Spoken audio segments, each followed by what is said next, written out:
മുമ്പ് പറയുന്നത് ഇനിയും കടമ്പകളുണ്ട്. തീർച്ചയായും തൽക്കാലം കടമ്പകൾ കടക്കാനുള്ള ചർച്ചക്കുള്ള കുറച്ച് സമയം നമുക്കുണ്ടല്ലോ എന്നുള്ളതാണ് വലിയ ആശ്വാസകരമായിട്ടുള്ള ഒരു കാര്യം നമ്മൾ മനസ്സിലാക്കേണ്ടത്. പിന്നെ മൂപ്പര് അടുത്ത വിഷയം എന്താണെന്ന് വെച്ചിട്ടുണ്ടെങ്കിൽ അത് ഞാൻ കേൾപ്പിച്ചുതരാം.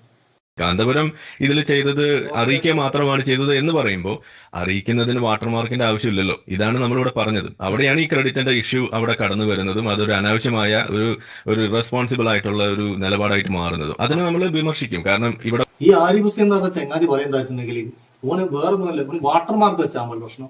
AP ഉസ്താദിന്റെ മർക്കസിന്റെ പേരിലുള്ള ഒരു വാട്ടർമാർക്ക് ജനങ്ങളെ അറിയിക്കുമ്പോൾ വാട്ടർമാർക്കിന്റെ ആവശ്യം. ഈ നിമിഷപ്രിയ സംഘാടകർ തന്നെ പറയുന്നത് ഞങ്ങൾക്ക് ഒറ്റ കാര്യം മാത്രമേ പറയാനുള്ളൂ. ഞാൻ സൂചിപ്പിച്ചതുമാതിരി 5 വർഷത്തോളം ഇരുട്ടിൽ നിന്നിരുന്ന, എങ്ങനെ മുന്നോട്ട് പോകണമെന്ന് അറിയാതിരുന്ന നിമിഷപ്രിയ ആക്ഷൻ കൗൺസിലിന്റെ പ്രവർത്തനങ്ങൾക്ക് ഒരു ശരിയായ ദിശാബോധം നൽകാൻ വേണ്ടി ബഹുമാനപ്പെട്ട കാന്തപുരത്തിന്റെ ഇടപെടൽ സാധിച്ചിട്ടുണ്ട്.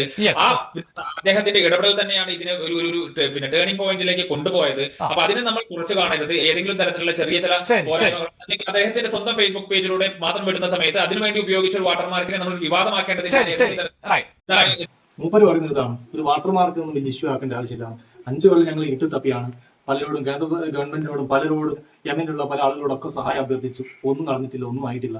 ഇപ്പോഴാണ് പിന്നെയെങ്കിലും ഒരു കുടുംബത്തിന്റെ അടുത്ത് വരെ എത്താനുള്ള ഒരു കാരണക്കാരനായിട്ട് AP ഉസ്താദ്.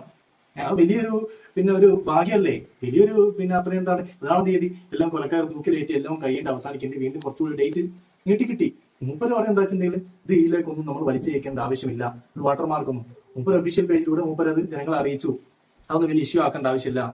ഇതേപോലുള്ള ആരിഫ് ഹുസൈനെ പോലുള്ള ചെറ്റകളാണ് ഒരു കാര്യവും ജനങ്ങൾക്കും നാട്ടുകാർക്കും ഉപകാരമില്ലാത്ത വെറുതെ ചാനലിൽ വന്നിട്ട് വെറുതെ കുത്തിത്തിരിപ്പുണ്ടാക്കുന്ന ഇതുപോലുള്ള ചെറ്റകളെ കേരള ജനസമൂഹം തിരിച്ചറിഞ്ഞിട്ട് അവർ ഒറ്റപ്പെടുത്തണം. ജനസമൂഹത്തിൽ നിന്നും നമ്മുടെ സാമൂഹ്യ ജീവിതത്തിൽ നിന്ന് തന്നെ ഒറ്റപ്പെടുത്തുക എന്നാണ് എനിക്ക് പറയാനുള്ളത്.